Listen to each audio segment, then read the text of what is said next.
L'argumentaire, c'était, est-ce que les femmes enceintes n'ont plus de douleur? Je me demande, les femmes qui sont consacrées à l'islam de la sainteté de Dieu, elles en font toujours avec douleur? C'est bon, t'as fini? Oui, je posais la question, comme ça je te pose la question. Ouais, ok, parfait, si. Du coup, tu vas devoir me sortir le texte dans le Coran qui dit que, du coup, la conséquence du péché chez nous, ça a été que la femme enfante avec douleur. Ça a été le fait que l'homme travaille avec avec ça. Tu vas me donner ce passage-là dans le Coran, ça c'est un. Deux. Maintenant, selon ton texte, quelle est la conséquence du péché, s'il te plaît? La conséquence du péché, c'est la séparation de Dieu, vu que votre péché vient du péché Question, originel. attends, juste 2 secondes. Attends. Question, arrête de gémir. Ouais, il fait que du cinéma. C'est parce que tu dis des formes que tu as raison. Oui, d'accord. Je vais te dire une chose, si tu veux te comporter en animal, nous allons te donner de l'herbe pour brouter. Vous me faites rire. Oui, bah rigole bien. Lui, il est tellement orgueilleux, voilà, je fais genre. C'est même pas de l'orgueil, c'est ridicule, bref. Orgueil à l'appui, subhanallah. Du coup, vu que votre... Oui, si, c'est bien. Vu que votre conception du péché vient... Oui, d'accord, c'est bien, on s'en fout. Du coup, ta conception du péché vient du péché originel, du coup, d'Adam et Ève. Quelle était la conséquence de leur désobéissance devant Dieu? La conséquence du péché, c'est la séparation de Dieu, tout simplement. Non, c'est pas ce que Dieu a dit. Tu peux répéter, tu peux citer le passage que Dieu a dit lorsqu'ils ont désobéi, s'il te plaît? Pardon? Tu peux nous donner le passage que lorsque Adam a désobéi et que Dieu marchait dans le jardin, on ne sait comment, du coup, le cherchait et les a surpris. Quelle est la conséquence de leur désobéissance qu'il a donnée à chacun, au serpent, à la femme et à Adam? Tu peux me donner, s'il te plaît? Tu connais de quoi tu en parles déjà? Tu peux citer, s'il te plaît, l'écriture? Oh frère, tu connais l'écriture. Tu connais le passage ou pas? Arrête de dire. Je suis pas ton frère. Tu connais ou pas le passage? Je vais t'expliquer calmement. Il maudit la femme sous l'enfantement. Donne-moi le passage. Il maudit... Ah non, calmement. Je te réponds pas. Réponds. Je te réponds. Il maudit la femme sous l'enfantement. Il dit à la femme, tes désirs se tourneront vers ton homme. Il dit à l'homme, tu mangeras la sueur de ton front. Et il dit au diable que ta tête sera écrasée par l'enfantement de la femme, par la postérité de la femme. Qui est la postérité de la femme? C'est cet enfant qui est né de Marie. Ok, on y va calmement. Donc, pour toi, le péché, tout ça devait être aboli. Mais tout ça sera aboli parce qu'il y a une époque auquel Dieu a prévu tout ça. Le retour du Seigneur sera pour venir donner la victoire parfaite. Tout simplement parce que la foi n'est pas un tic au tac magique, non. C'est un processus qui arrive. D'abord enregistré pour le salut, le retour du Seigneur pour le jugement, et tout homme deviendra parfait. 1 Corinthiens chapitre 4, 15. Tu veux qu'on le lise? Ok. Du coup, la conséquence du péché, comme tu viens de le citer, qui a été commis par Adam et Ève, et selon vous, dont nous sommes tous descendants, et que nous prenons tous sur le poids de nos dos, mais tu viens de me dire que ici le Christ est l'agneau de Dieu qui ôte le péché du monde. Ça veut dire que lorsque le sacrifice a été accompli par le Christ, du coup il a ôté le péché du monde. Si tu ôtes le péché du monde, du coup tu ôtes les conséquences qui vont avec le péché. Donc la malédiction qui a été formulée par Dieu à ce moment-là. Donc ma question a été très simple, et de te demander où est-ce que cette malédiction, du coup, vu qu'il est censé avoir ôté le péché du monde, s'est-elle annulée? Maintenant, tu me prouves clairement que du coup, ce n'est pas avec le Christ que ce péché-là a été ôté, enfin, les conséquences du péché a été ôté, mais c'est lorsque Dieu lui-même annulera sa malédiction lui-même. Donc, du coup, explique-moi à quoi sert le sacrifice du Christ. Tout simplement. Premièrement, ta foi en Christ te ôte du péché qui est dans ton âme, premièrement. D'où on parle de Marc 16, quiconque croira sera sauvé et quiconque ne croira pas sera condamné. Et la Bible ne s'arrête pas qu'à ta foi. La Bible parle du retour du Christ parce qu'il y a la venue et le retour. Et la Bible dit dans le livre de Corinthiens, lorsqu'il reviendra, il rendra toutes choses parfaites. À vrai dire, nous sommes encore dans l'imparfait et la Bible l'assume. Ce n'est pas une invention. Tu ne nous informes pas quelque chose. Nous le connaissons. Même nous qui croyons, nous sommes pour la vie éternelle, mais nous ne sommes pas encore éternels. C'est quand Christ reviendra qu'il nous donnera cette éternité. Donc ta question est très... Parfait. Donc ce n'est pas sa mort et sa pseudo-résurrection sur la croix qui ôte le péché et qui est pour la repentance des péchés, mais c'est lorsque le Christ reviendra qu'il rendra tout parfait et qu'il ôtera réellement le péché du monde. Merci. Tu viens de nous prouver ici avec toi-même et ton orgueil que le sacrifice n'a servi à rien. C'est quoi un agneau? Un agneau est un sacrifice. Maintenant, qu'est-ce que tu racontes? Un agneau est un sacrifice qui était utilisé par Israël pour la sanctification du peuple. Qu'est-ce que tu racontes? Tu Quel est le racontes bien? rapport? Depuis quand Attends, Dieu, attends, Nino. depuis quand Ça Yahweh demande Attends, Nino, de attends, bon Nino. sens. depuis, Attends, C'est Nino, ça depuis le attends, quand Nino. rapport. Vas-y, Léon. Nino, Le Nino, deux rapport, secondes. c'est qu'il est l'agneau. L'agneau fait Nino, quoi? Nino, 2 secondes. 2 secondes. Christian, l'agneau de Pessah dans l'Ancien Testament, s'il te plaît, l'agneau, il représentait quoi ici? L'agneau représentait le sacrifice, l'expiation du peuple par le sang. Non, c'est pas ce que je te dis. Je te dis, l'agneau en lui-même, lui, il représentait quoi? L'agneau en lui-même représentait le non-péché. Le quoi, t'as dit? L'agneau en soi représentait l'expiation du sang. Tu veux que je te dise quoi, au Non, fait? je te parle de l'agneau en lui-même. Lui, là, l'agneau, quand le sacrificateur, il venait, il découpait l'agneau, là. Oui. L'agneau, c'est quoi pour les Israélites, là? Bah, tu veux que je te le dise en anglais ou en français? Je te parle pas de ce qui va se passer après, le fait qu'il est égorgé. Je te parle de l'agneau lui-même. Bah, tu peux dire ce que tu veux, tout est facultatif pour toi. L'agneau représentait la pureté, l'agneau représentait ce que tu veux, hein, ça dépend de ta définition. Non, c'est pas ce que te disent C'est les quoi? Juifs, justement. Et Ils tu disent vois, quoi? c'est ça le problème. L'agneau de Pessah, pour les Juifs, ici, ça représente l'idolâtrie. Tu as un Là, problème, il alors. tuait l'idolâtrie. C'est-à-dire Tu as que un si toi, problème. tu dis que Jésus, c'est Tu as un l'agneau de problème. Tu Pessah, inventes quelque chose, au fait. c'est moi j'invente. Tu inventes ta Est-ce Bible. est-ce que tu veux que là, tout de suite, on Les affiche... sacrifices d'expiation se faisaient comment? Est-ce que tu peux me laisser parler 2 secondes?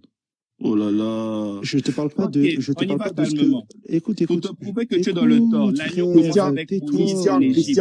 Christian, Oh ouvre là grand là, tes laisse-moi oreilles. parler Dis, pour frère, rien ferme ta dire. bouche. Christian, Calmez-vous un tu peu, veux qu'on te wesh. laisse parler, on prend Oh l'autre, tu nous peux là dire là. combien tu voudrais qu'on ait un échange Non, mais aujourd'hui. parce que vous parlez trop aussi pour rien dire. Vous êtes là à On dire parle des trop pour inventions à rien. gauche à droite. Celui-là Laissez qui les ne gens fait que parler. parler, on l'écoute. Dis-moi combien de C'est Oh. fois pas on a parlé, possible, combien de fois tu frère. fais Oh, parler. arrêtez vos menaces là. Pourquoi Si nous vous voulez parler? on parle calmement. Oui, bah tu peux te taire, s'il te plaît, 2 Est-ce que secondes. tu peux le laisser Mais maintenant parler? tu C'est racontes donc quoi? On qu'il te faut dit que parler. l'agneau représente l'expiation du péché, représente la Tu protection, peux le me laisser sang. parler, Toi, tu me racontes tu peux quoi? me laisser parler, s'il te plaît. Vas-y, fais-toi plaisir. Merci. Donc, je te parle pas de ce qui va se passer après l'égorgement, le fait que leurs péchés leur soient pardonnés, etc. Je te parle pas de ça. Je te parle de l'agneau en lui-même. Et arrête de te mettre en pause à chaque fois, s'il te plaît, reviens. Reviens là, reviens. Pourquoi tu te mets en pause? Tu m'expliques?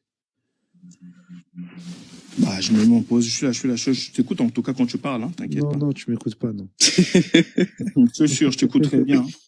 Non, regarde Non, bien. t'inquiète pas de ma pause, hein, je t'écoute très bien. Oui, Ouais, non, faut lâcher tu peux Google, rester là. là aussi. Tu peux rester là aussi. Donc Ouais. ici, l'agneau en lui-même, c'est l'idolâtrie, justement. Il tuait l'idolâtrie. C'est un rappel ici par rapport à l'Ancien Testament. Moi, c'est faux parce que... Dans Exode. Ok. Oh, Exode. Christian, écoute, espèce d'ignorant, parce que là, je vais me réveiller et je vais devoir me mettre le téléphone, c'est sur un truc et je vais t'éteindre devant tout le monde. Donc commence pas à me zéef. Là, je vais te laisser débattre avec des frères. Vas-y, déballe tes ton Non, imagination. regarde bien. Et je peux te mettre même tous les commentaires des Juifs, etc., par rapport à l'agneau de Pessah. L'agneau de Pessah représente ici l'idolâtrie. Et quand on tue l'idolâtrie, justement, ça leur expie leur péché. Et leur agneau de Pessah, justement, c'est ça. Si toi, tu dis que Jésus, c'est l'agneau de l'Ancien Testament, dans ce cas-là, ça veut dire que Jésus représente l'idolâtrie, il faut tuer l'idolâtrie. Là, c'est la catastrophe pour votre croyance. Deuxième chose. Bon, d'accord, maintenant je vais Attends, répondre. Tu peux laisse-moi répondre à finir. ta question? Deuxième chose. Oh Attends, là là. tu viens de prendre Jean 1, verset 30. Voici l'agneau de Dieu qui ôte le péché du monde. Et tu as dit que monde ici, c'est le monde entier. C'est ce que tu as dit. On est d'accord? Non. Comment non? T'as dit que c'était Quoi pas, ça? t'as dit que c'était pas les Israélites ici, c'était le Bah, monde tu entier. veux que ça soit quoi? C'est le monde. Vas-y, C'est continue le ta monde. pensée. C'est le monde, d'accord, parfait. C'est nickel. Quand Jésus il dit je ne prie pas pour le monde, il prie pas pour qui? Oh, d'accord, voilà. Maintenant, je vais arriver à votre réponse. Quand Jésus nous dit, je prie pas pour le monde, mais je prie pour qui? Là, tu parles de Pour quoi? ce que tu m'as De Jean donné. 17, c'est ça? Ouais, pour ce que tu m'as donné. Pour ce que tu m'as donné. Et ce que tu m'as donné là pour toi, c'est qui? Lis la suite. Il dit quoi? Regarde, je te Allons réponds. calmement. Sois calme. Je te réponds, regarde Allons calme-toi. calmement. Oui, envoie-moi tout le texte. Subhanallah. Ne vous inquiétez pas de ma pause, je lis le texte, je suis Non, là où t'inquiète j'ai pas, pas ma on Bible. connaît le texte, c'est Jean 17, tu vas rien nous apprendre. Il dit Jean ceci. 17, je ne prie pas pour le monde. Il parle de quel monde ici? Si tu me dis c'est le monde entier, là c'est catastrophique. Et reviens là. Oh là là. Ah, vas-y, les gars, lui, il m'a saoulé, ça y est. Comment il s'appelle comment il s'appelle celui-là là? Attends. Christian, Christian, Christian, sors ta tête de l'eau là, allez. À un moment donné, il va falloir être un adulte un peu. Arrêtez de gémir comme je dirais pas le nom, bien écouter et arrêter de faire ton plaisantin parce que tu vas descendre et vite. Hein. Moi, j'ai pas la patience de mes frères. Hein. Il est orgueilleux pour rien, lui. Tu commences à saouler tout le monde là avec tes histoires là. Bah, Soit vous tu vous saoulez écoutes. vous-même parce que vous racontez des conneries. Allez, casse-toi là. Allez, dégage. Oui, Tu bye m'appelles bye. bien. Voilà, c'est ça. Allez, dégage. Un ignorant pareil, il vient nous faire des leçons avec ses allez, dégage de là. Mais Tu crois que t'es c'est où? n'importe Dans quoi. ta salle de bain ou quoi? Fatigue les gens. Là, il m'a fatigué. En fait, moi, j'arrive pas à comprendre un truc. C'est qu'il admet, du coup, que Jésus n'a pas ôté le péché du monde lors de son premier ministère, et que c'est lorsqu'il reviendra que, du coup, justement, il rendra toute chose parfaite et qu'il ôtera tout réellement le péché du monde. C'est-à-dire que, techniquement, il assume que le péché n'a pas été ôté, donc le sacrifice n'a servi à rien, mais finalement, il veut insister quand même sur le fait qu'il y a eu sacrifice. Mais comment tu peux me dire qu'il y a eu un sacrifice pour le péché, alors que tu me dis que Dieu rendra tout, enfin, du coup, Jésus, quand il reviendra, il rendra tout parfait à la fin. Pourquoi Jésus, il vient pas tout simplement à la fin des temps mourir, Bah ressusciter oui, devant tout le monde et que tout est réglé, c'est fini. Comme tout le monde. c'est le plus Bonjour, simple. bonjour, si vous permettez, je souhaite réagir par rapport à ce Bonjour. débat-là. Tout à l'heure, le frère Léon, il parlait donc, d'un monde. Est-ce qu'il pourrait développer un peu plus s'il a du temps et que... Vous parlez super doucement, monsieur, j'ai rien entendu, moi. Je sais pas si vous avez entendu, vous. Donc, là, tu parlais tout à l'heure d'un monde, ok? Donc, quand le Messie dit « Je ne suis pas venu pour le monde », et C'est pas moi, hein, c'est pas il moi. était sur le point de développer, et lui, Non, c'est voilà. pas ce que j'ai dit. J'ai dit, Jésus, il dit, je ne prie pas pour le monde. C'est quel monde ici? Donc, là, il est question du monde israélite. Quand il dit, précise, Voilà. laissez-moi finir, quand il précise qu'il n'est pas venu pour le monde, mais dans un autre passage, il dit « Je n'ai été envoyé que chez les brebis perdues de la maison d'Israël. Non, j'ai pas dit qu'il est pas venu pour le monde. C'est pas ce que je dis là. » Ok? Jésus, il dit, je ne prie pas pour le monde. Il prie pas pour quel monde? Il ne prie pas pour le monde extérieur à Israël. Non, c'est faux ça. Ok, mais développer un peu plus. Il prie pas pour les Israélites hypocrites, justement. Et c'est pour ça qu'il va dire, mais pour ceux, Et regarde, mais pour ceux que tu m'as donnés. d'accord. Et les personnes qui sont venues, justement, ça c'est Jean 6, 65. Nul ne peut venir à moi si cela ne lui a été donné par le Père. D'accord. Donc, Et il ici, est- justement, c'est les enfants. C'est pour ça que Jésus va dire, je te loue, Père, Seigneur du ciel et de la terre, et de ce que tu as révélé aux enfants et de ce que tu as caché aux sages et aux intelligents. Les enfants, ici, c'est les croyants, et les sages et les intelligents, c'est les autorités rabbiniques qui n'ont pas accepté Jésus. C'est pour ça que Jésus va dire dans Marc 4, versets 10 et suite, c'est à vous qu'a été donné le mystère du royaume de Dieu, mais pour ceux qui s'endorment, tout se passe en parabole, afin qu'en entendant, ils ne voient pas, ils ne comprennent pas, de peur qu'ils se convertissent et que leurs péchés ne leur soient pardonnés. Donc Jésus, justement, il ne veut pas que ces juifs hypocrites soient pardonnés, etc., etc. Par contre, par rapport aux croyants, par rapport aux enfants, qui sont les disciples et les apôtres, etc., qui l'ont accepté, qui ont cru en lui, eux, oui, justement. Eux, il va prier pour eux, il va même aller jusqu'à se sacrifier pour eux, etc. D'accord. Mais ici également, le thème tourne autour du livre de Jean, donc Jean chapitre 17, verset 3. Or, la vie éternelle consiste à te connaître, toi le véritable Tout-Puissant et celui que tu as envoyé, le Messie. Comment est-ce que vous vous déterminez du coup le plan du salut pour dans ceux qui reçoivent ce message-là? C'est ultra simple. Ici, Jésus, il remet la divinité au Père seul. Il te dit que si tu crois que le Père est le seul véritable Dieu, alors tu peux avoir la vie éternelle. Mais pour ça, il faut que tu crois que Jésus est le Messie, l'envoyé de Dieu. L'un ne va pas sans l'autre. En fait, tu es obligé de croire aux deux. C'est comme chez nous, la shahada. Tu peux pas juste dire « Ashhadu an la ilaha illallah » sans dire justement « Ashhadu anna Muhammad Rasulullah ». Il faut que tu valides le fait que Mohammed soit un messager de Dieu afin d'avoir le paradis. l'unicité divine ne suffit pas. Pourquoi? Parce que regarde, les Juifs croyaient en un Dieu unique, mais est-ce qu'ils croyaient que Jésus était le Messie? Non. De la même manière que vous croyez que Dieu est unique, est-ce que vous croyez que Mohammed est le messager de Dieu? Non. Si vous ne croyez pas en un seul prophète, vous rejetez tous les messagers. Donc vous ne pouvez pas avoir la vie éternelle. Mais c'est pas ce que la parole dit ici. Hein. Il est question ici de la connaissance. De la connaissance. Il n'est pas question seulement d'une croyance. On peut croire sans avoir une connaissance. Or, la vie éternelle, c'est qu'ils te connaissent, toi, le seul vrai Dieu. Oui, mais c'est quelle connaissance ici? Mais il faut connaître l'Éternel et son Messie. Oui, mais c'est quoi la connaissance de l'Éternel ici? C'est quoi? Comment? La connaissance. Mais comment on connaît l'Éternel? C'est justement en pratiquant sa parole. Oui, mais justement, c'est quoi sa parole? Et sa parole, c'est la loi et les prophètes. D'accord. Ils ont dit quoi sur Dieu? Mais ils ont tout dit sur l'Éternel et sur c'est quoi le plus important? C'est quoi le plus important? Le plus important, c'est de connaître l'Éternel et son Messie. Non, quel est le premier commandement, frère? Vis-à-vis de Dieu, la connaissance de Dieu, c'est quoi le plus important? Dis quoi, Jacob? Tu m'as entendu ou pas? J'ai pas compris. Vis-à-vis de Dieu, c'est quoi la connaissance qu'il faut avoir envers Dieu? Ok. Quand tu prends le psaume chapitre 103, verset 7, on te dit quoi? On te dit c'est à Moïse qu'il a communiqué sa façon de faire. Ok? C'est pas ma question. Comment connaître Dieu? Il faut le connaître comment? Dans ses noms et ses attributs, on est d'accord? On est par sa façon de faire, tout simplement. Oui, dans ses noms et ses attributs, on est d'accord? C'est-à-dire ses noms et ses attributs. Par exemple, savoir que Dieu est El Gibor, le Dieu tout-puissant. Le fait que Dieu soit le tout miséricordieux. Et ses commandements, le fait que Dieu soit unique. Le fait que Dieu soit au-dessus de tout, etc. L'aimer de tout son cœur. C'est ça la connaissance de Dieu. Mais quand on aime l'Éternel, une autre parole dit, quand on l'aime, on pratique ses commandements. Bien sûr. Mais pour l'aimer, tu dois le connaître. Si toi, tu dis que Dieu, il est 1 milliard, mais en même temps que tu pratiques ses commandements, c'est pas bon. Il faut que tu adores le Dieu qui est unique. Et là, maintenant, tu pratiques ses commandements. Tu comprends? On est d'accord.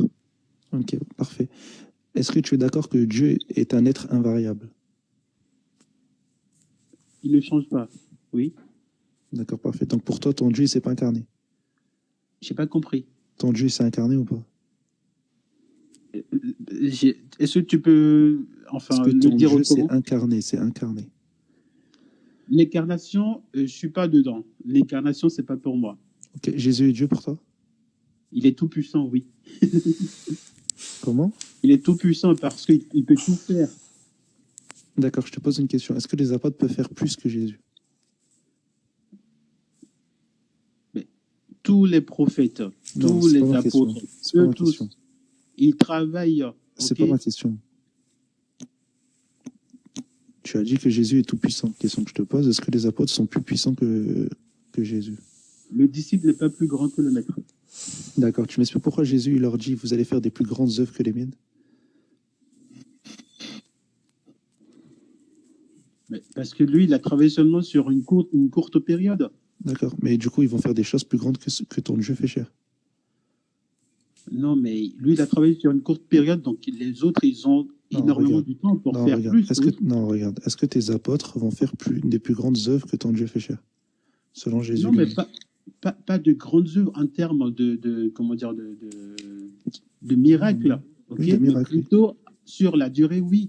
D'accord. Si Jésus, il crée, je sais pas, il crée un bâtiment, par exemple, ou une maison, ou un être humain, ce que tu veux. Est-ce que les apôtres peuvent faire de plus grandes œuvres que ça? Non. Pourtant, c'est ce que dit Jésus. Mais moi, je ne comprends pas dans ce sens-là. Oui, parce que toi, tu ne veux pas accepter ça. C'est différent.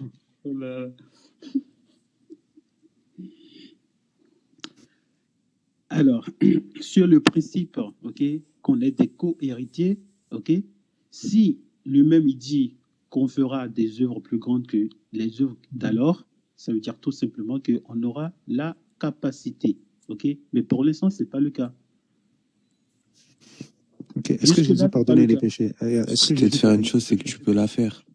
Est-ce que Jésus pardonnait les péchés, par exemple? les péchés ne sont pas ôtés, mais l'Éternel ne tient pas rigueur, tout simplement. C'est Non, pas non, lui. regarde. Est-ce Laisse-moi que finir, Jésus. s'il te plaît. C'est pas... Pourquoi vous répondez pas aux questions à chaque fois, subhanallah? Est-ce que Jésus il pardonnait les péchés? C'est une question simple. Il y a un passage dans le livre Jean chapitre 11, verset 50. Ne savez-vous pas qu'il est de votre intérêt qu'un seul homme Là, tu vas me parler de meure Caïphe alors pour que je le te parle de peuple? Jésus, là. Tu Comment? me parles de Caïphe alors que je te parle de Jésus. Non, mais Caïphe parle du Messie, justement. Il D'accord, parle mais du là, je te Messie, parle de justement. Jésus, là. Écoute, Caïphe ne parle pas de lui-même, il parle du Messie ici. Il dit D'accord, qu'il est il est de d'accord. l'intérêt de ce peuple-là, ok, que ce Messie-là meure pour pas que le peuple entier disparaisse. Mais justement, pourquoi il dit ça? Mais tout simplement, ils étaient sous la persécution romaine. Il y avait des... Voilà. Donc, pour lui, il était préférable que le Messie, qu'on se débarrasse de Jésus, donc du Messie, que tout le peuple périsse. Mais t'as pas lu le reste du... Je connais Caïphe, ce qu'il va dire. C'est Caïphe lui-même qui va livrer Jésus après. Il y a une erreur monumentale dans votre texte avec le texte de Jean 8 et Jean 19. Vous ne maîtrisez pas votre texte. Est-ce que tu peux juste répondre à ma question, s'il te plaît? Tu me laisses finir, s'il te plaît? Mais c'est pas ma question, frère. Le passage suivant, 51, ok? Or, il ne dit pas cela de lui-même, mais en tant que souverain sacrificateur, cette année-là, il prophétisa. Donc, c'est une prophétie, ok? Qui n'est pas contraire à tout ce que les prophètes avaient dit déjà. Il prophétisa qu'il est préférable que le Messie meure que tout le peuple. Mais c'est le plan céleste. C'est D'accord. tout le Il est plan préférable céleste. pour qui? Il est préférable pour ce peuple-là, ok, qu'il y ait un agneau qui meurt à sa place. D'accord, oui, mais est-ce qu'il est préférable pour Dieu ou pas? Ben oui, mais c'est son plan à D'accord. lui. D'accord. Jésus, il dit quoi par Ça ne rapport? date pas de Moïse. Ok. Depuis Adam, on Ok, savait ok. que... Donc là, il est préférable pour Dieu, t'as dit, Toby. Oui. D'accord, parfait. Selon Jésus, Dieu, il veut quoi par rapport au Messie? Il veut qu'on le respecte ou qu'on le tue? Oula. Donc, dans sa volonté parfaite, ok, c'est en Messie qu'il envoie. Donc, c'est Pourquoi son maintenant tu envoyé. me parles Il faut de le volonté respecter. parfaite? Il faut le respecter, oui. Il faut le Pourquoi tu respecter. me parles de volonté parfaite maintenant? Bon, il faut le respecter. Tout à l'heure, tu C'est ce parlais que pas de tu veux. volonté parfaite. Tout à l'heure, tu disais, non, c'est comme ça que ça doit se passer, point. Bon, regarde tout simplement. Quand l'Éternel il envoie des prophètes à son peuple, lui, il attend que son peuple écoute son prophète. Mais il y a plein de prophètes qu'ils ont tués.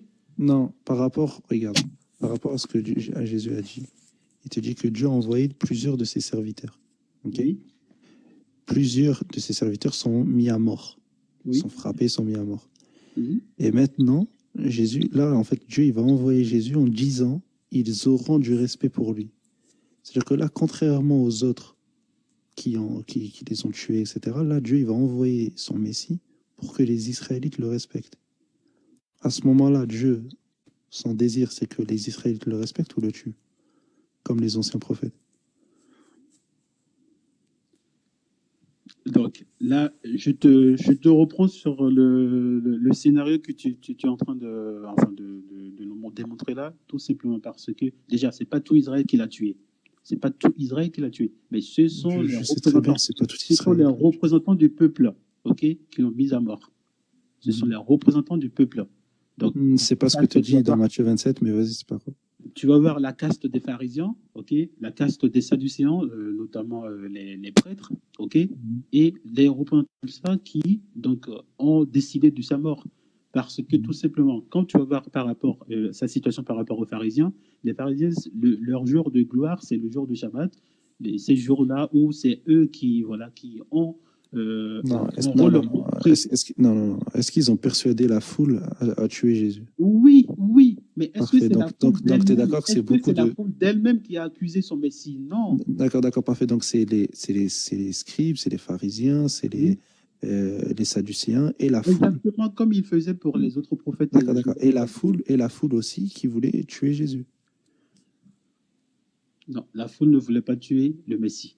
D'accord. Tu peux me lire Matthieu 27, versets 18 à 22? Matthieu 27, verset 18 à 22. Voilà. Attends, Matthieu 27.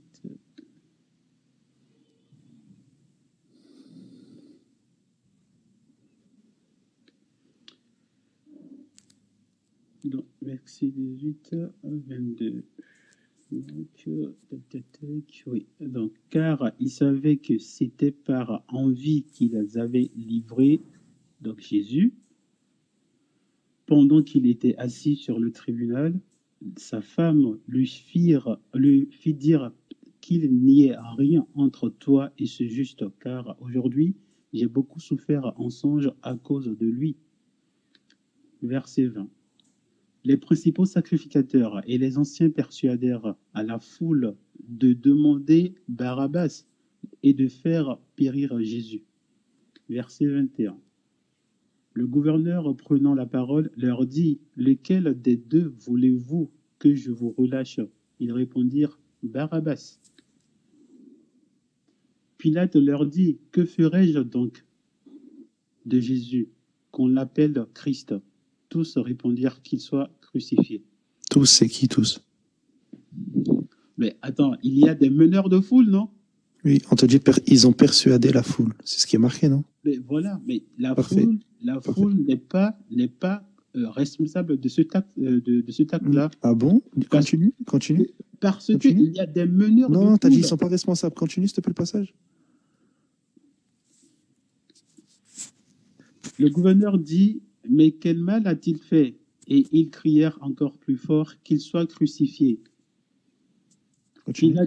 Pilate, voyant qu'il ne gagnait rien, mais que le tumulte augmentait, prit de l'eau, se lava les mains en présence de la foule et dit « Je suis innocent du sang de ce juste, cela vous regarde. » Parfait. Ici, ça. Et vas-y, continue. Verset 25. Et tout le peuple répondit que son sang retombe sur nous et sur nos enfants. Parfait. Et que le peuple quoi? T'as dit c'est pas eux qui sont responsables. Alors, le peuple, ils disent quoi? Que son sang retombe sur nous et sur nos enfants. Oui, mais c'est la manifestation d'une prophétie. Non, je m'en fous de ta manifestation. Tu as dit qu'ils sont pas responsables. Non, regarde. T'as dit qu'ils sont pas responsables, là on te dit qu'ils sont responsables. Tu sors comment là? Je te dis, ils sont pas responsables parce que l'idée ne venait pas du peuple. Est-ce que tu comprends ce que je veux dire? L'idée, elle vient pas du peuple. Est-ce qu'ils ont accepté l'idée? Toby, regarde. Il y a quelqu'un, il vient te voir et te dit, Toby, viens tuer quelqu'un avec moi. Toi, au début, tu voulais pas. Et au final, tu l'as fait. Est-ce que tu es compté parmi les tueurs ou non? Oui, tu es coupable. Tu es responsable? Tu es coupable. Oui, tu es coupable et tu es responsable. Il y a la culpabilité et la responsabilité. Il y a la culpabilité. Tu commets l'acte. Est-ce que tu es responsable du meurtre ici? Quand je commets l'acte, oui, mais quand je participe, je suis coupable. Oui, tu es coupable. Oui, d'accord, si tu veux, on joue sur les mots là. Ces gens-là, est-ce qu'ils étaient coupables du péché? Oui, ils étaient coupables, oui. Parfait. Ces gens-là, ils leur ont dit d'aller tuer Jésus. Oui, tout le peuple. Le péché, oui. Il est tombé sur eux ou pas? Il est tombé sur eux, oui. Sur le peuple? Sur le peuple, oui. Parfait, c'est nickel. Ben, c'est bon, alors t'es réputé.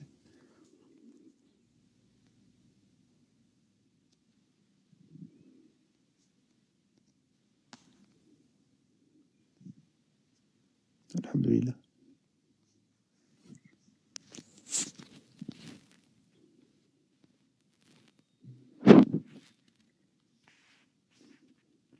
Je peux parler.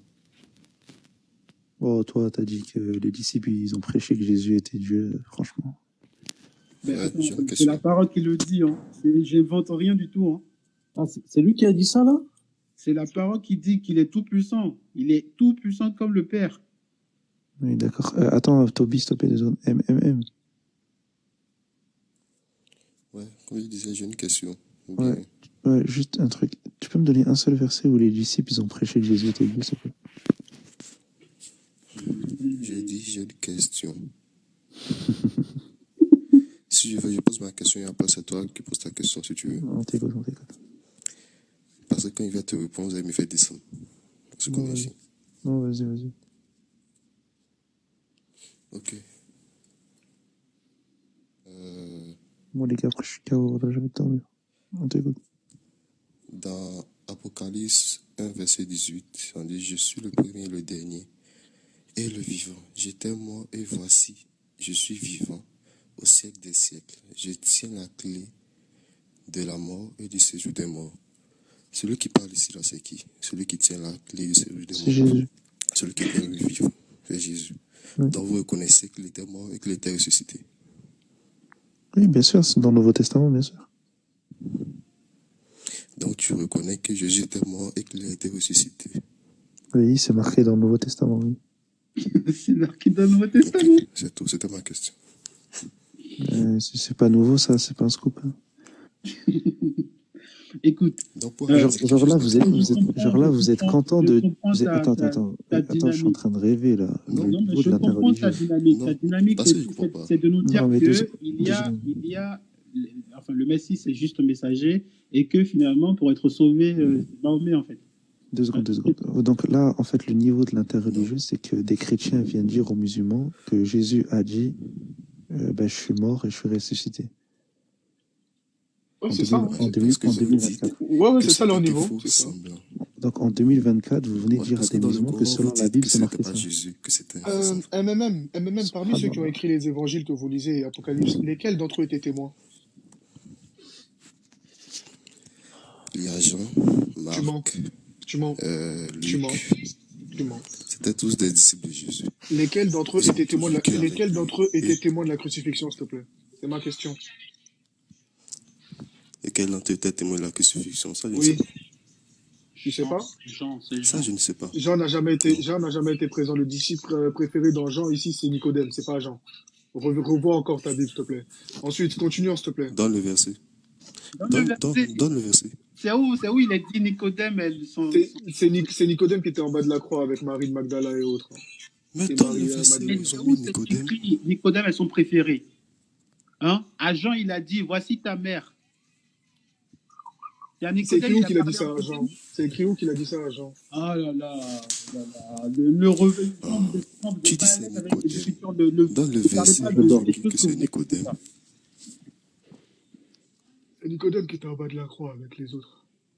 C'est pas C'est Jean. ça, on te dit, donne le Ils n'ont pas verset insisté. Et en où il est plus, écrit Nicodème. eux, ils ont regardé au loin et il n'était même pas en bas de la croix lorsqu'il était crucifié, soi-disant. Là. Donc, qui a assisté, s'il te plaît, finalement?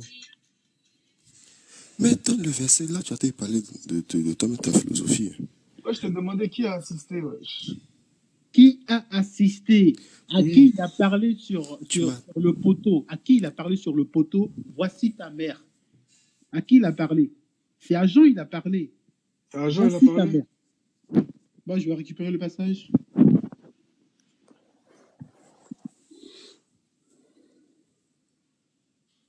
Ah, peut-être je me trompe, hein. Peut-être Nicodème il est venu après, je sais pas. Je crois que c'est ça, Nicodème il était en bas après.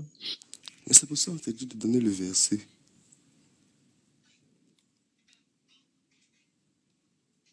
Ah, c'est possible que je me trompe, hein. Peut-être que je mélange. Possible. Verset 27. Mhm. Tu peux lire, hein? Non, lis, parce que je suis en train de jouer à la play, moi. Lis. Ah, ben écoute, attends, 2 secondes, s'il te plaît. Oh là là. Ah, Nicodème est venu après, ah, ok. Ah, bah oui, bah c'est ça, ah, ok.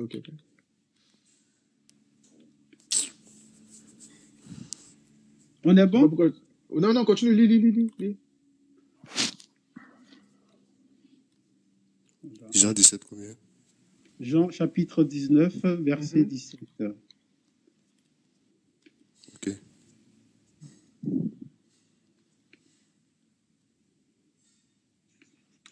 Donc je lis. Ah, vas-y, lis.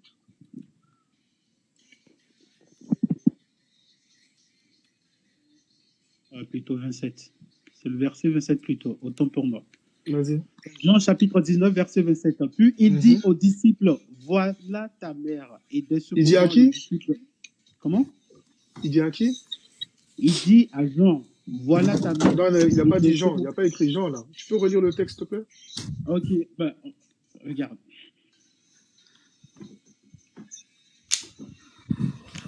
Jésus, voyant sa mère et auprès d'elle, le disciple qu'il aimait, dit à sa mère, femme, voilà ton fils. C'est à qui cette femme c'est à qui parlait?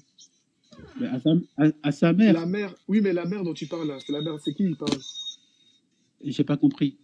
La mère, là, quand il dit femme, quand il dit à son disciple, là, Oui, voici ta mère, il parle de qui ici? il parle de Jean. Non, mais c'est qui la mère? Donc, il dit, voici ta mère, là. Mais la mère du Christ. D'accord. Maintenant, N'importe ici, là. quoi, c'est Marie, frère. Non, mais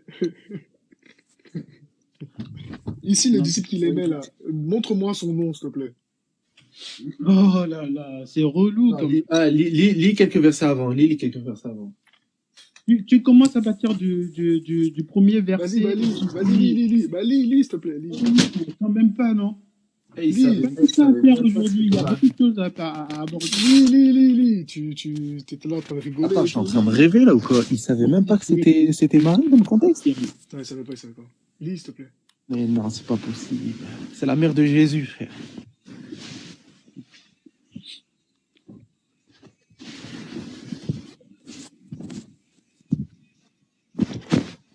Oh, il fait tellement froid. Mon gars, faut bien fermer les fenêtres. Hein. Dis-toi que ma fenêtre elle était ouverte depuis tout à l'heure, je l'avais même pas remarqué. Tobia, tu peux lire, s'il te plaît? Ok. Donc, j'aimais trop lire est-ce que tu vas discrètement. être assez honnête pour dire que tu t'es trompé? ah là là. Donc, je vais commencer à partir du verset 17. Ouais. Un peu plus avant. Il s'emparait donc de Jésus, verset 17. Celui-ci portant lui-même sa croix, sortit de la ville pour se rendre à l'endroit appelé le lieu du crâne, en hébreu Golgotha. Verset 18. C'est là qu'ils le crucifièrent, lui et deux autres. On plaça une croix de chaque côté. Enfin, comprenez, je lis juste, hein, mais c'est pas ma doctrine. De la celle de Jésus. Tu n'as même pas besoin d'aller aussi.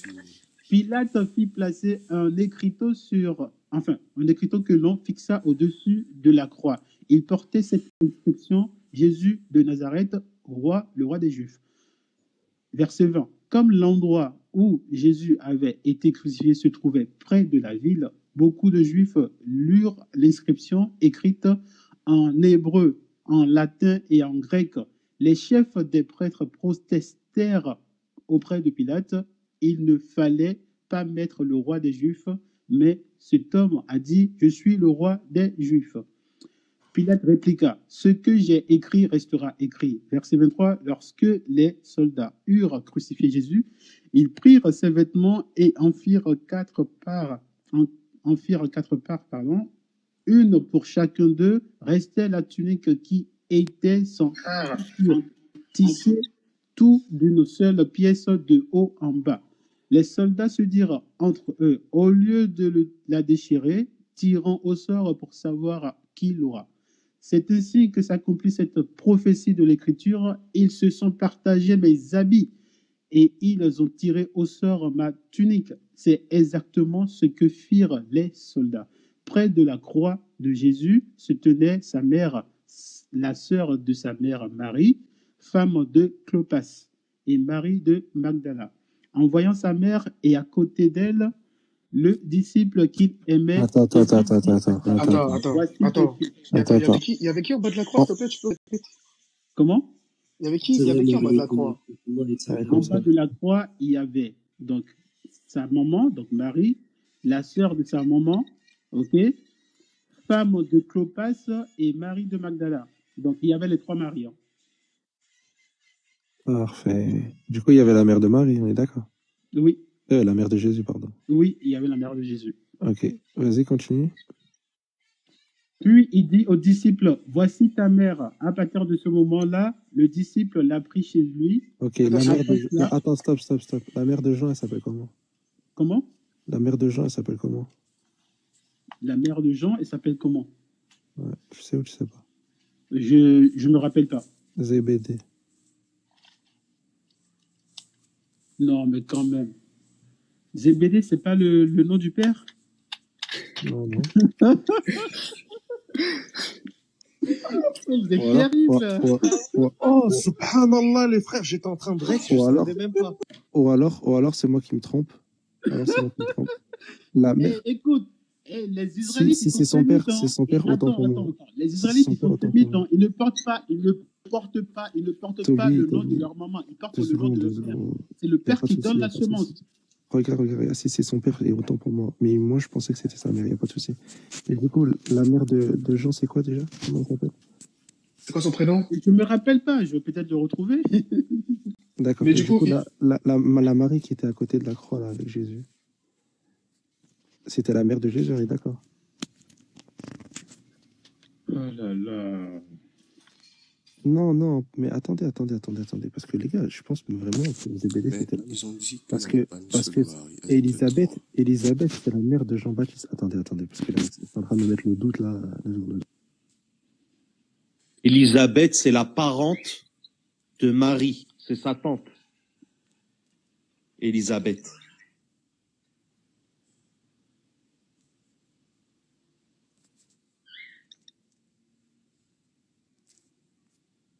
d'ailleurs, ici, là, tout à l'heure, t'as voulu dire qu'il a dit, il dit aux disciples qu'il aimait. Mais C'est attends, écrit où? ça veut dire que C'est tu écrit où le Mais disciple Oui, qu'il mais aimait? le discipe qu'il deux secondes. aimait, on l'a vu Mais l'accomplissement avec le parce que livre de depuis tout à l'heure, ça l'Apocalypse de rigole, Jean. depuis tout C'est à le l'heure, ça disciple qu'il rigole. aimait. C'est écrit où le disciple? Et là, dans le Jean 19, 27, là, c'est écrit où? Attends, 2 secondes. Depuis tout à l'heure, ça a rigolé. Les commentaires, ils ont dit non.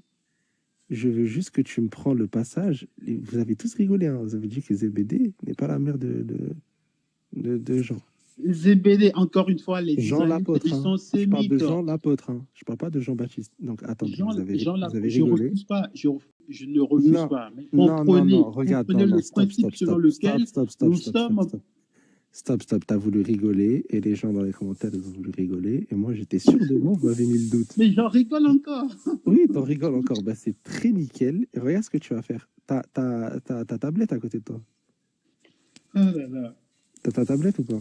Mère de Jean, disciple de Jésus. Ouais, vas-y. Tu peux afficher là, tu peux allumer ton Non, je peux pas caméra. parce que j'ai pas atteint la barre de 1000. Ah, d'accord, ok. 2 secondes. Tu veux que... Ah, c'est quel passage? Salomé, apparemment. Elle s'appelle Salomé et justement, L'épouse de Zébédée. c'était la l'épouse de femme. Zébédée. Oui, du coup, on l'appelait Zébédée, on est d'accord? Non, on peut pas l'appeler Zébédée. Si, justement, parce qu'elle était mariée. Regarde, elle était mariée à qui? Oh là là. C'est pour ça, Et là, je te vous m'avez dis, mis le je doute. te dis Vous encore m'avez une mis le fois, doute alors les que. Israélites ne portent pas le nom de leur mère. C'est le Ok, nom de leur stop. père, ils Ok, portent. stop. Ok, c'est parfait. Tu as dit ça mot pour mot. Ok, c'est fini pour toi, regarde.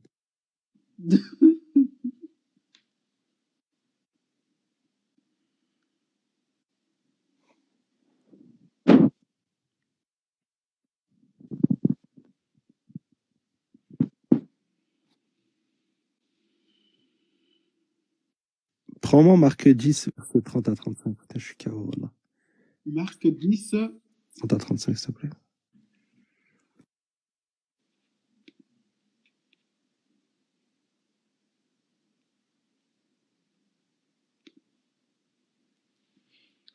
Voilà. Quel verset tu m'as dit?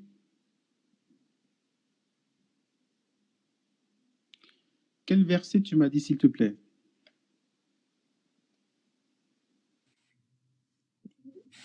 Quel verset, s'il te plaît?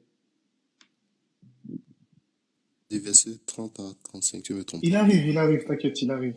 Mais on va revenir sur qui était en bas de la croix. Je vous ai pas oublié.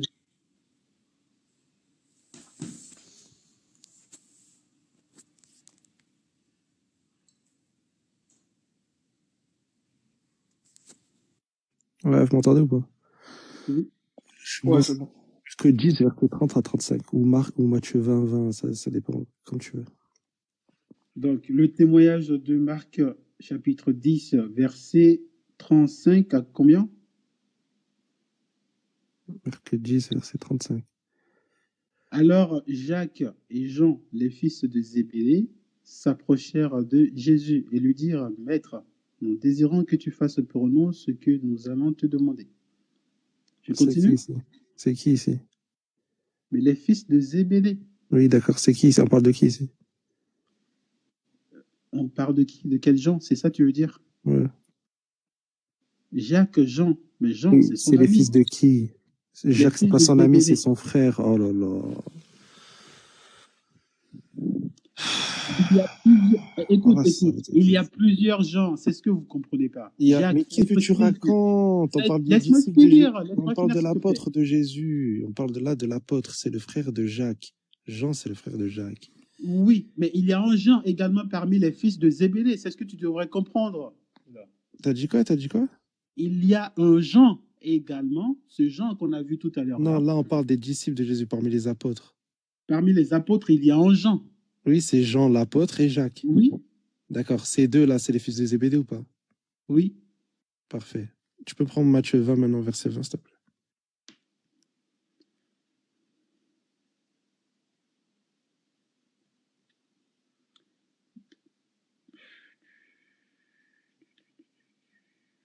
Matthieu chapitre 20, verset 20.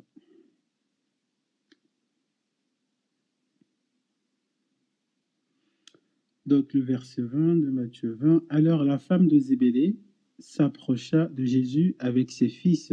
Elle se prosterna devant lui pour lui demander une faveur. Oui. Ensuite, Ouais, tu peux relire vite fait, s'il te plaît. donc, alors la femme de Zébédée s'approcha de Jésus avec ses fils. Elle se prosterna devant lui pour Ok, lui stop. demander une Ok, faveur. stop. La femme de... Zébédée, Comment on l'appelle ici? la femme de Zébédée. Non, mais là, l'image que je viens de mettre. Oui, la femme de Zébédée, donc la mère de Jacques et Jean. Madame comment? Madame Zébédée. Parfait, merci. Maintenant, Du coup, question que je te pose. Mais je- Marie, là, la mère de Jésus, Jésus va lui dire, voici ton fils. Oui, C'est le fils de qui ici? voici ton fils, mais non, oh là là. C'est son ami, ok, c'est son intime, à qui il confie sa maman, à qui il dit à la maman, voici ton fils. C'est son intime. Là. D'accord. Et, Donc, et son intime, c'est le fils de qui?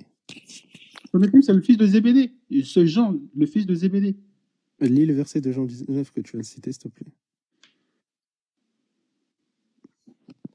Jean 19, verset 27. Alors. T'es con ou quoi, Nedam? Dès que, par exemple, on te dit la femme d'un tel, on te dit madame avec le nom de famille. Oh là là, mais c'est terrible, là. Puis il dit aux disciples, voici ta mère. À partir de ce moment-là, le disciple l'a pris chez lui. Ouais, vas-y. Lis, s'il te plaît. Après cela, Jésus, sachant que désormais tout était achevé, dit, Oh, voici ta mère, là, lis ça. puis il dit aux disciples, voici ta mère. À partir de ce moment-là, il a pris. Oui, donc voici ta mère, alors que juste avant, il dit voici ton fils. Mais c'est qui la mère? C'est la mère de qui ici? Il parle à sa maman, ok, pour lui confier son intime. Et il confie sa maman à son intime. Parfait, on est d'accord. Oui. Là, la mère ici en question, c'est la mère de Jésus. Oui. D'accord. Et ensuite, Jean, il part ici. Bah, du coup, vu que pour toi, ici, c'est Jean. Jean, il prend Marie, on est d'accord. Oui. Et il s'en va. On est d'accord ou pas? Oui, il a confié. D'accord. Il reste qui après sur la croix maintenant? Comment? Qui s'en va? J'ai pas compris. Il reste qui devant la croix? Vu qu'ici, le disciple, il prend Marie, il se barre. Ben, attends.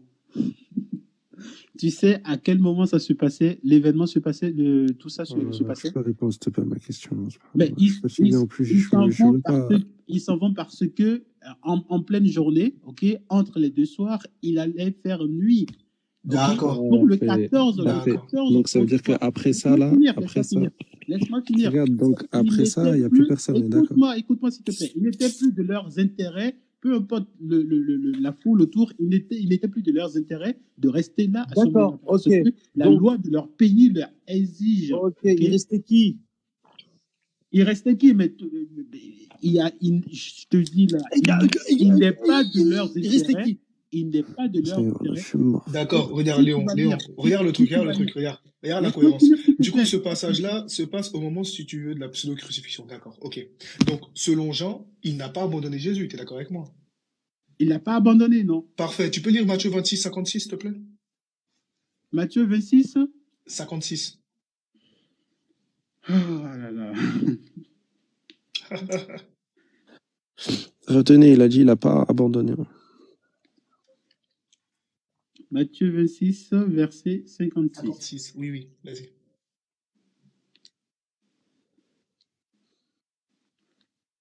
Donc, verset 56. Matthieu 26, verset 56. Mhm, Mais mhm. tout ceci est arrivé pour que les écrits des prophètes s'accomplissent. Alors tous, donc tous les disciples l'abandonnèrent et prirent la fuite. D'accord, maintenant, explique-moi ici. Jean, il était en bas de la croix ou il n'était pas, finalement, selon Matthieu? Comment? Dis pas comment, tu as bien compris ma question. Oui. Selon Matthieu, Jean était présent ou il a abandonné Jésus lui aussi? Le jour où... Bug pas. Selon Matthieu, tous les disciples ont abandonné Jésus Oui. ou pas? Et encore une fois, il y a un passage dans les Écritures qui te dit, ok, Réponds à ma question, s'il te plaît. le voleur ne peut pas entrer dans une maison sans que le maître de la maison l'ait Réponds à ma question. Tu as dit mot pour mot tout à l'heure que Jean n'a pas abandonné Jésus. Ici, il y a marqué tous les disciples ils ont abandonné Jésus. Comment tu sors? Mais pourquoi est-ce que vous jouez sur comment Réponds dire? à ma question, s'il te plaît. Est-ce que ici, selon Matthieu, tout le monde l'a abandonné? Oui, tout le monde fui. Oui, D'accord, maintenant, les disciples ont fui. Voilà, parfait. Maintenant, à partir de Matthieu 26, 56, montre-moi la même scène qui s'est passée dans Jean. Vas-y. À partir de quoi? J'ai pas compris. À partir de ce Matthieu 26, 56, là, tout de suite, Oui. montre-moi la même scène que tu m'as citée dans Jean. Vas-y, vu que c'est le même cet esprit qui révèle. Je t'écoute. Là, on parle de différents événements. Attends. Non, c'est le même événement, tu mens. C'est la même chose. Mais c'est la même chose. Non, tu mens. Si c'est le même Saint-Esprit, si c'est le même Saint-Esprit, regarde. Regarde, Stop. Ils ont écrit sous quelle inspiration? Stop. Ils ont écrit sous quelle inspiration? Ah là là. Ok, je comprends. Tu as raison. Stop. Ils ont écrit sous quelle inspiration? T'as raison. C'est dans Marc, le truc tout nul. T'as raison. On peut avancer. Ils ont écrit sous quelle inspiration? Là, je comprends votre dynamique. Est-ce que le même Saint-Esprit peut rapporter deux faits différents? Oui ou non? C'est terrible. Réponds à ma question. Là, il y a déjà un écart Mais mesdames, d'une c'est journée. qui? Il y a déjà un écart d'une journée entre le moment où ils ont fui et Réponds à la question. il y a des heures qui se Réponds à la question, s'il te plaît. Réponds à la question, s'il te plaît. Est-ce que le même Saint-Esprit il peut donner deux informations différentes du même truc? Mais c'est pas différent, c'est une suite chronologique. Ce n'est pas une suite chronologique. Tu sais pourquoi? Montre-moi, dans ce cas-là, regarde. Montre-moi, vu que tu dis que Jean, il était en bas de la croix, donc il a dû entendre les brigands insulter Jésus, oui ou non? Montre-moi ce passage aussi dans Jean.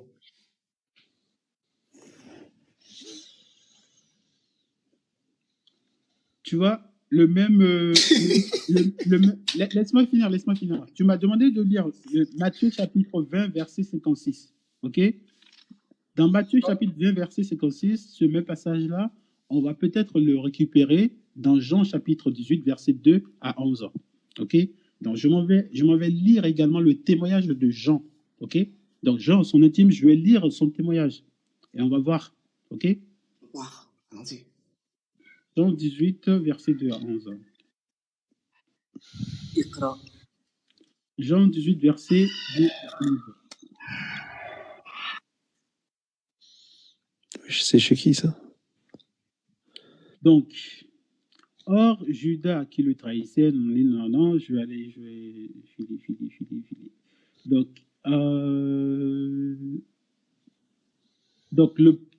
Simon-Pierre, verset 15 à 18. Jean 18, verset 15 à 18. Simon-Pierre est un autre disciple suivirent Jésus. Ce disciple connaissait personnellement le grand prêtre et il entra en même temps que Jésus dans la cour du palais du grand prêtre. Pierre, lui, resta dehors près du portail. L'autre disciple qui connaissait le grand prêtre ressortit donc, dit un mot à la concierge, ok, et fit entrer Pierre. Verset 17. La servante qui gardait la porte demanda alors à Pierre, ne fais-tu pas partie, toi aussi, des disciples de cet homme? Non, lui répondit-il, je n'en suis pas. Les serviteurs et les gardes avaient allumé un feu de braise, car il faisait froid, et ils se tenaient tout autour pour se réchauffer. Pierre se joignit à eux et se réchauffa également. Donc là, c'est pour te dire que lui, il n'est pas peut-être à côté de l'événement, mais il sait ce qui s'est passé. OK? Donc Pierre, lui, on l'a reconnu. Pierre, lui, on l'a reconnu. Est-ce que c'est écrit que les autres également, ils ont été reconnus? Mais ceux qui... Excuse-moi.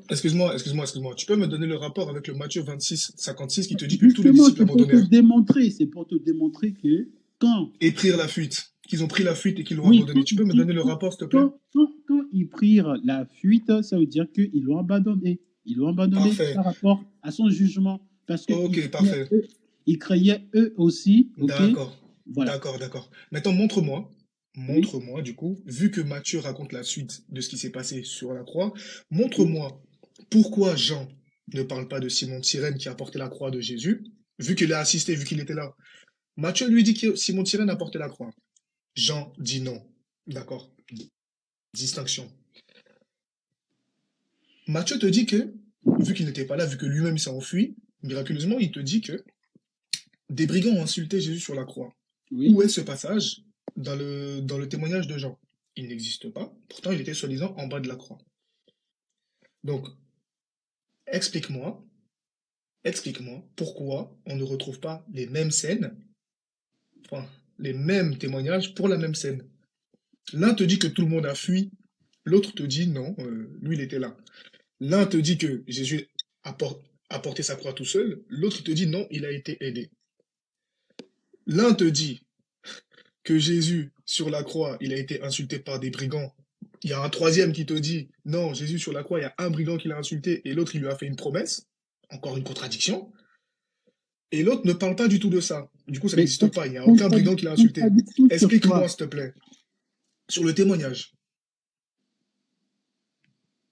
Parce que regarde, là, on ne parle pas juste selon vos dires. Hein. Selon vos dires, on ne parle pas juste d'un simple témoignage comme ça, fait au hasard. Non. Vous êtes en train de nous dire qu'ici, il s'agit de la parole de Dieu. D'accord? De la parole de Dieu. C'est-à-dire qu'ici, il s'agit d'une inspiration divine. Est-ce que lors de l'inspiration, il peut y avoir des divergences ou des différences, sachant que c'est Dieu lui-même qui inspire la façon dont les événements se sont déroulés, selon vous? Moi, ma question, elle se trouve là. Est-ce qu'il est possible que lorsque Dieu inspire les événements qui se sont déroulés à des gens qui n'ont pas assisté, est-ce que ces événements-là, inspirés par Dieu, peuvent être divergents? Ou est-ce qu'il peut manquer des informations? Il ne peut pas manquer d'informations, mais il n'y aura D'accord. pas de détails. Donc pourquoi? Des détails. Non. Mais le problème, c'est ça. Ça veut dire que tu es en train de me dire que écoute, à un, Dieu a inspiré tel événement, et à l'autre, Dieu lui a donné plus de détails sur tel événement, puis à l'autre, Dieu a complètement retiré tous les événements. C'est ce que tu es en train de me dire. Mais l'esprit... Oui ou non? Non, dis-moi juste oui ou non. Encore une fois, l'apôtre Paul le dit, l'esprit distribue son activité à chacun comme l'Éternel le souhaite. Donc, tu es en train de me dire exactement ce que je suis en train de dire. À l'un, il a révélé d'une façon, à l'autre, il a révélé d'une autre façon, et aux autres, il a révélé également d'une autre façon. Voilà. Donc, ça veut dire que, ici, tu ne peux pas me dire qu'on parle de la même histoire si les quatre, lorsqu'ils écrivaient en plus, ils étaient à des endroits différents. D'accord? Donc, ça ne peut pas être une suite chronologique. Ça veut dire que chacun a eu sa révélation. Quelqu'un qui a eu un seul évangile et qui n'a pas les autres, lui, il va se raccorder à une seule histoire, pas aux quatre. Parce qu'il ne faut pas oublier que la compilation s'est fait bien plus tard. Il n'avait pas un livre complet avec tous les évangiles. Il ne faut pas oublier ça. Donc, celui qui avait l'évangile de Matthieu, pour lui, il n'y avait personne en bas de la croix. Il n'y avait aucun témoin. Tout le monde a fui. C'est vrai ou c'est pas vrai?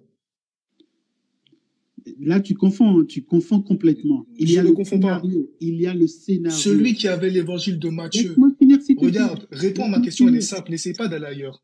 Celui qui avait l'évangile de Matthieu, Oui. parce qu'il ne faut pas oublier que ces récits-là ont été écrits très tardivement et compilés encore plus tardivement. Ça veut dire que lorsqu'il a été écrit, il n'y avait qu'une partie de la population qui avait son écrit à lui, et non pas toute la Bible, comme vous le dites là, d'accord?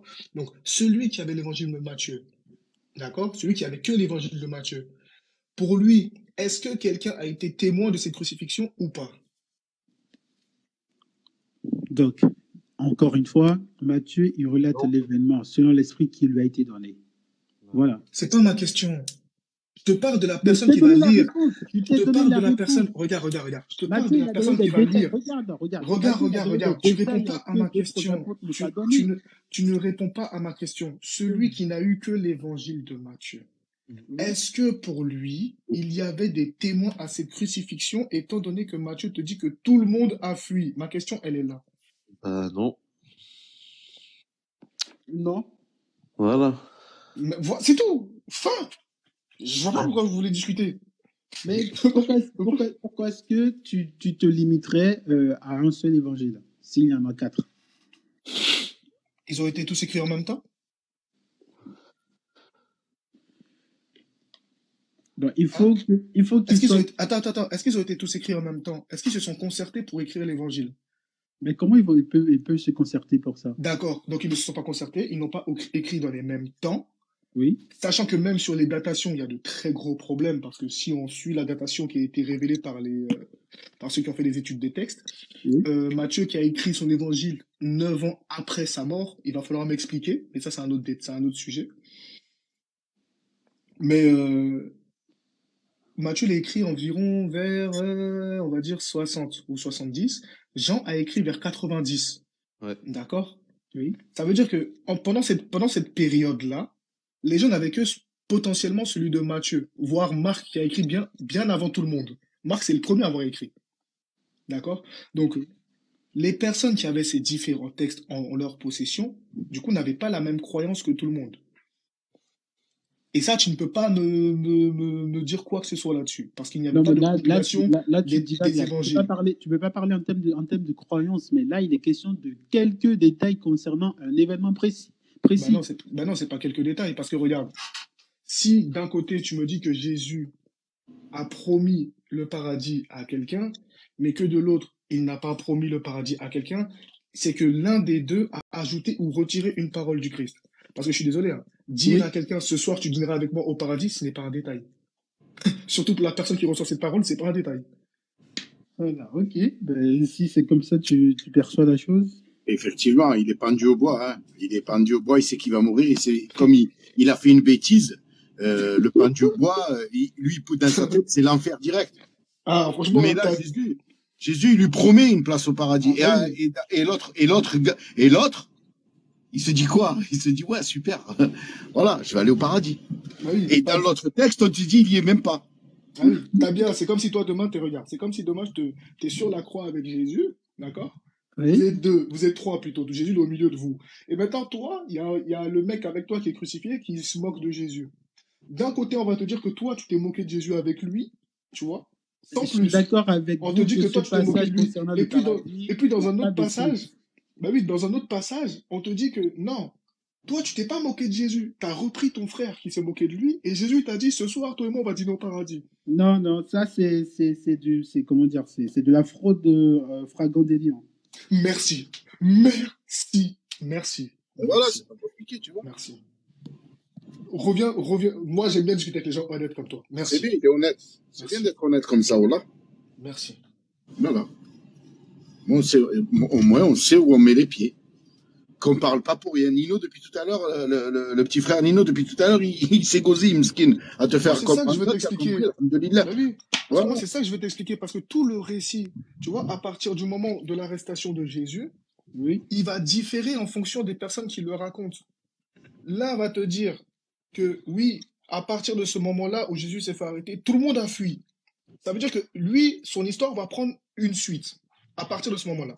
L'un te dit, tout le monde n'a pas fui, Il s'est passé telle chose, lui, il était là. Ça veut dire que déjà, juste entre le moment où la personne te dit tout le monde a fui et l'autre qui te dit que tout le monde n'a pas fui, il y a un problème. Juste là, déjà, il y a un problème. Parce que leurs deux histoires vont prendre deux sens différents. Ensuite, on va te dire les derniers mots que Jésus a prononcés sur la croix. Sachant que ce ne sont pas c'est pas des choses anodines. D'un coup, on te dit non, il a juste poussé un cri. Bam, c'est fini. De l'autre côté, on te dit, il a dit, oui, il faut que ça se passe afin que telle chose s'accomplisse. Donc, il a bu du vinaigre. Et puis, quand il a fini de boire son vinaigre, il a dit, bon, tout est accompli. Et bam, l'autre, il va te dire, non. Jésus, il a juste dit, mon Dieu, pourquoi m'as-tu abandonné? Il a poussé un cri. Bam. Non, non, non. Surtout que ça, c'est une partie très importante parce que c'est les derniers mots, selon, du coup, les chrétiens, de leur Dieu. On ne peut pas avoir une différence comme ça sur les derniers mots de la personne en qui tu crois. C'est impossible. Je suis C'est-à-dire d'accord. que là, à partir du moment de l'arrestation de Jésus, il y a Oui. une grande divergence dans les récits. Et c'est d'ailleurs pour ça que, je ne sais pas si vous l'avez déjà lu, hein, le livre de l'Apocalypse chapitre 10, il est question justement d'un livre précieux qui va être donné, et à partir de ce livre-là, ça mettra KO tout le monde en fait. Mais même le livre d'Apocalypse lui-même, il n'était même pas reconnu par l'Église. Il y a beaucoup de choses qui n'ont pas été reconnues par ceux qui ont compilé la Bible. Pourquoi? Parce que ça leur posait un gros problème. Exactement. Ça leur posait un très Voilà, gros c'est bien, problème. c'est bien d'être honnête et de le reconnaître. Les Esdras, pourquoi ils en ont choisi 3 au lieu de 4? Il en a fait 4 de livres. Pourquoi Oui. le 4e, tu le prends pas? Oui, ben moi je lis tous les 4. Donc, Voilà.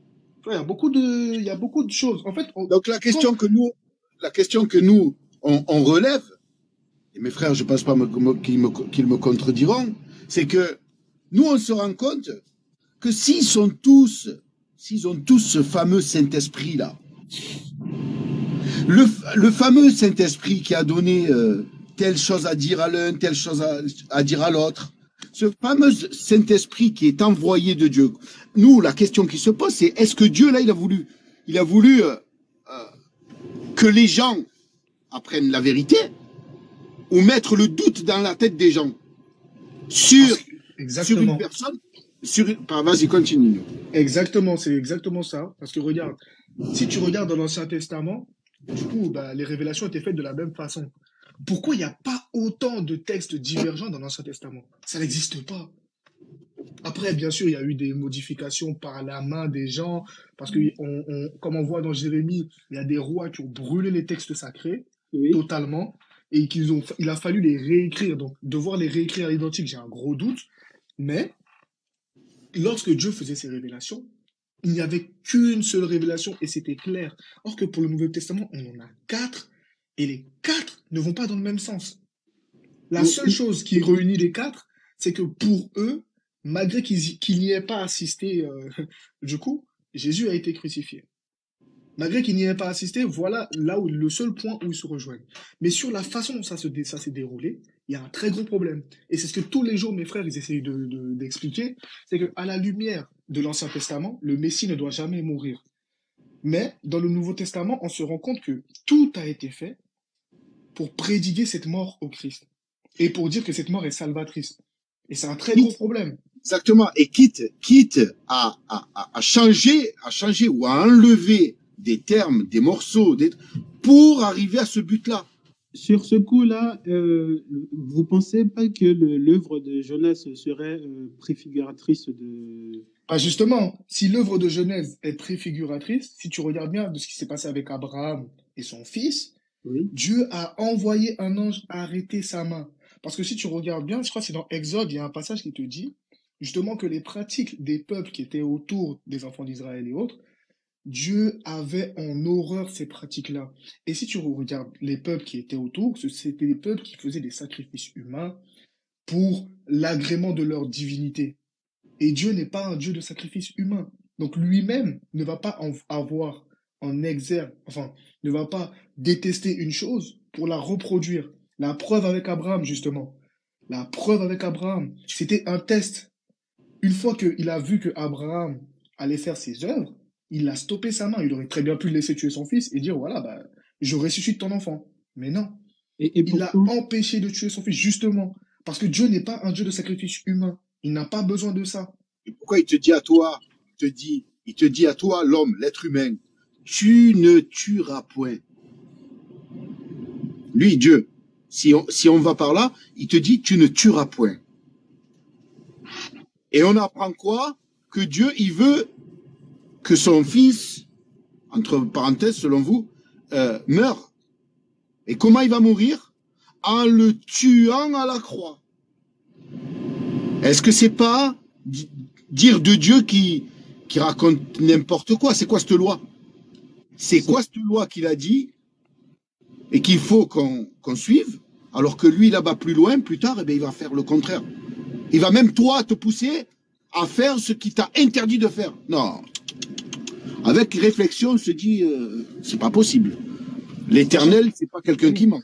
Sachant qu'il y a plusieurs passages dans l'Ancien Testament où justement l'Éternel, il te dit qu'il n'a pas besoin de faire quoi que ce soit. Juste, il faut que son peuple cherche sa face, demande sincèrement pardon, et il vous guérira du milieu du peuple. Il n'y a aucun problème. Dieu n'a pas besoin de descendre pour pardonner aux gens. Ça n'existe pas, ça. Ça veut dire que quoi? Dieu n'est pas capable de pardonner de sa position? Ben non. C'est pas normal. Et en plus de ça, si ce sacrifice-là avait servi du coup au pardon de tous les péchés de l'humanité, pourquoi on est venu au monde? Tout aurait dû se stopper là, hein. C'est fini. Il est mort, il est ressuscité, le pardon des péchés a été accordé à toute l'humanité, c'est bon. Pourquoi on revient à nous? Ça sert plus à rien. C'est fini, stop. C'était pas le but. Et le but du Messie, c'est expliqué pas mal de fois dans l'Ancien Testament. Donc, bon, après, voilà. On est là pour essayer de faire comprendre les gens aux choses, après, les choses aux gens plutôt. Et après, chacun fait comme il veut, hein. Chacun fait comme il veut, mais à la fin, vous savez qu'une fois qu'on a rendu notre dernier souffle, c'est trop tard. C'est fini. Il n'y a pas de retour en arrière. Il n'y a pas de si seulement j'avais su, bah, j'aurais peut-être suivi le prophète, finalement, j'aurais cherché à me renseigner. Non, renseignez-vous tant que vous êtes en vie. Allez lire tant que vous êtes en vie. Est-ce que vous êtes habitué à lire justement les livres apocryphes Bah, dans les livres apocryphes, il y a pas mal de choses, hein. Ben, Pas déjà, mal de choses. par rapport au livre du juste. Ah, celui-là, je l'ai pas lu. Le livre du Celui-là, je l'ai juste. pas lu. Non. C'est Moi, un je l'ai pas livre lu. qui enregistre quand même tous les records de tous les serviteurs de l'Éternel depuis Adam, hein. Et il a même raconté là que Abraham s'est fait brûler dans un cachot, donc Et il est sorti vivant. voilà, pendant 3 jours, 3 nuits. Et il est sorti vivant sans. Chaud, Nino. Nous, on l'a cette histoire. Nino, petit frère, t'as vu comme ça ressemble à quoi? Ah bah oui, nous, on l'a cette histoire. Non, on le sait. On l'a, nous, dans le Coran, ça. Esdras 4. Si tu as lu Esdras 4, il annonce la venue du prophète. Mohammed sallallahu alayhi wa sallam, tu l'as pas vu ça? Mais vous, déjà, dans Tobia, votre... Oui. tu l'as lu ça dans Esdras 4? Esdras 4, oui, je l'ai lu. Tu as lu que Mohammed, le dernier envoyé, c'est Mohammed sallallahu alayhi wa sallam? Non. Moi, je l'ai pas compris dans ce sens-là. Ah, Toms. Ce que moi j'ai compris, c'est le mec qui revient. Est-ce que déjà tu sais de quelle version on parle dans Esdras 4? Ah, ben, ok, ça peut être la version coranique. Version coranique? Non. Non, mais ça, moi, je descends, salam alaikum, je reviens après, peut-être, Inch'Allah. Ça a fini, nous. Mais, Comme ça, Allah. Merci, barakallahu fik. Tobia, c'est Esdras, il n'y a pas chez nous ça dans le livre, dans le Coran. Qu'est-ce que tu me racontes? Mais c'est quoi votre version? Bah, t'as dit, t'as lu Esdras 4. Oui, je l'ai lu. Le quatrième livre d'Esdras. Moi, j'utilise la version Tob. Ok. Et dans la Tob, il n'est pas question de. Mais vas-y, est-ce que tu sais de quelle version on parle? C'est de quelle version vous parlez? Le verset, pas la version. Le verset. Ah. Donc, le livre d'Esdras. Quel chapitre, quel verset? 4. Chapitre combien? Chapitre 4? Chapitre 4. Et le verset déjà électron, c'est lequel? J'ai plus en tête là. Je suis au travail. C'est quel Esdras? Esdras, l'apocryphe? Allongé là. Attends. Ouais, c'est ça, Jazz. C'est Ozaïr. Exactement. Nous, dans le Coran, Esdras, c'est Ozaïr. Oh là là, je suis fatigué. Alors, attends. C'est trouvé une Bible. Ah, c'est dans la Bible, ok.